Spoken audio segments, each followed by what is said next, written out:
दोस्तों, प्राचीन भारत में दार्शनिक एवं धार्मिक वाद विवाद, चर्चा या प्रश्नोत्तर को शास्त्रार्थ कहते थे।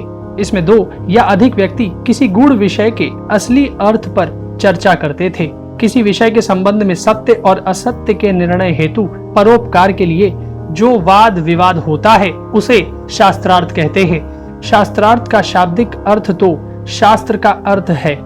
वस्तुतः मूल ज्ञान का स्रोत शास्त्र ही होने से प्रत्येक विषय के लिए निष्कर्ष पर पहुंचने के लिए शास्त्र का ही आश्रय लेना होता है।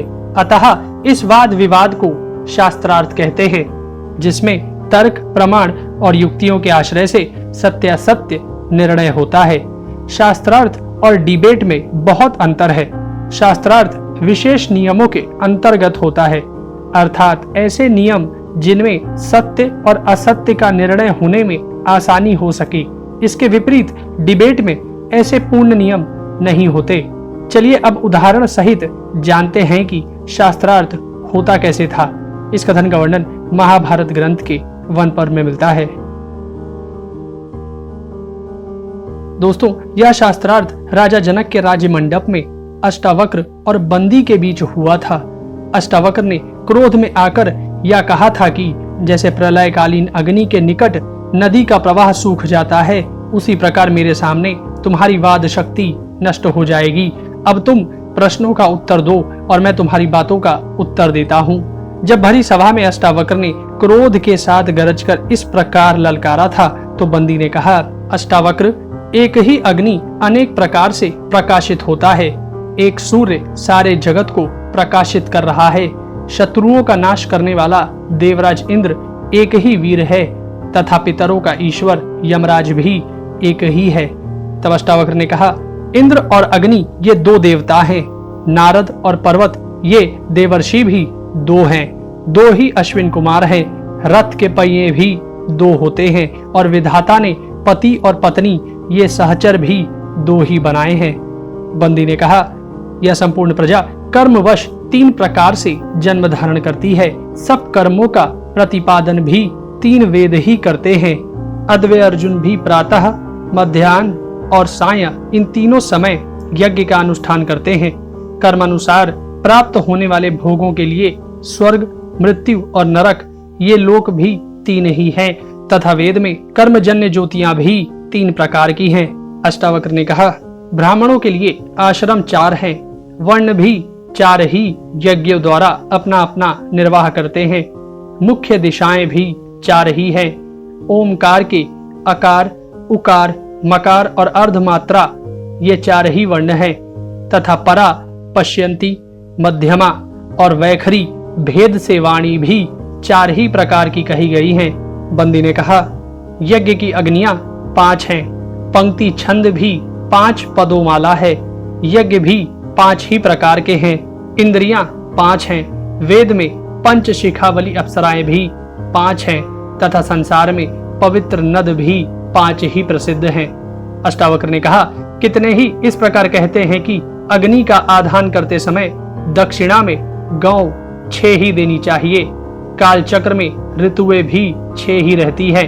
मन सहित ज्ञानेंद्रिया भी 6 ही हैं। कृतिकाएं 6 हैं तथा समस्त वेदों में साधस्क यज्ञ भी 6 ही कहे गए हैं। बंदी ने कहा, ग्राम्य पशु 7 हैं। वन्य पशु भी 7 ही हैं। यज्ञ को पूर्ण करने वाला छंद भी 7 ही है। ऋषि 7 हैं। मान देने के प्रकार भी 7 हैं और वीणा के तार भी 7 ही प्रसिद्ध हैं। अष्टावक्र ने कहा, सैकड़ों वस्तुओं का तौल करने वाले शान के गुण 8 होते हैं। सिंह का नाश करने वाले शरभ के चरण भी 8 ही हैं। देवताओं में वसु नामक देवताओं को भी 8 ही सुना है और सब यज्ञों में यज्ञ स्तंभ के कोण भी 8 ही कहे गए हैं। बंदी ने कहा, पितृ यज्ञ में समीधा छोड़ने के मंत्र 9 कहे गए हैं। सृष्टि में प्रकृति के विभाग भी 9 ही किए गए हैं। बृहति छंद के अक्षर भी 9 ही हैं और जिनसे अनेकों प्रकार की संख्याएं उत्पन्न होती हैं, ऐसे 1 से लेकर अंक भी 9 ही हैं। अष्टावक्र ने कहा, संसार में दिशाएं 10 हैं। सहस्त्र की संख्या भी 100 को 10 बार गिनने से ही होती है। गर्भवती स्त्री भी गर्भ धारण 10 मास ही करती है तत्व का उपदेश करने वाले भी 10 हैं तथा पूजने योग्य भी 10 ही है। बंदी ने कहा, पशुओं के शरीरों में 11 विकारों वाली इंद्रियां 11 होती हैं, यज्ञ के स्तंभ 11 होते हैं, प्राणियों के विकार भी 11 हैं तथा देवताओं में रुद्र भी 11 ही कहे गए हैं। अष्टावक्र ने कहा, एक वर्ष में महीने 12 होते हैं, जगती छंद के चरणों में भी 12 ही अक्षर होते हैं, प्राकृतिक यज्ञ 12 दिन का कहा गया है और धीर पुरुषों ने आदित्य भी 12 ही कहे हैं। बंदी ने कहा, तिथियों में त्रयोदशी को उत्तम कहा है और पृथ्वी भी 13 द्वीपों वाली बतलाई गई है। इस प्रकार बंदी के आधा श्लोक ही कहकर चुप हो जाने पर अष्टावक्र जी शेष आधे श्लोक को पूरा करते हुए कहने लगे, अग्नि, वायु और सूर्य ये तीनों देवता 13 दिनों के यज्ञों में व्यापक हैं और वेदों में भी 13 आदि अक्षरों वाले अति छंद कहे गए हैं। इतना सुनते ही बंदी का मुख नीचा हो गया था और वह बड़े विचार में पड़ गया, परंतु अष्टावक्र के मुख से वाणी की झड़ी लगी ही रही। यह देखकर सभा के ब्राह्मण हर्ष ध्वनि करते हुए अष्टावक्र के पास आकर उनका सम्मान करने लगे थे। तो इस प्रकार हमने एक उदाहरण देखा शास्त्रार्थ का। इस प्रकार कई प्रकार के शास्त्रार्थ होते हैं।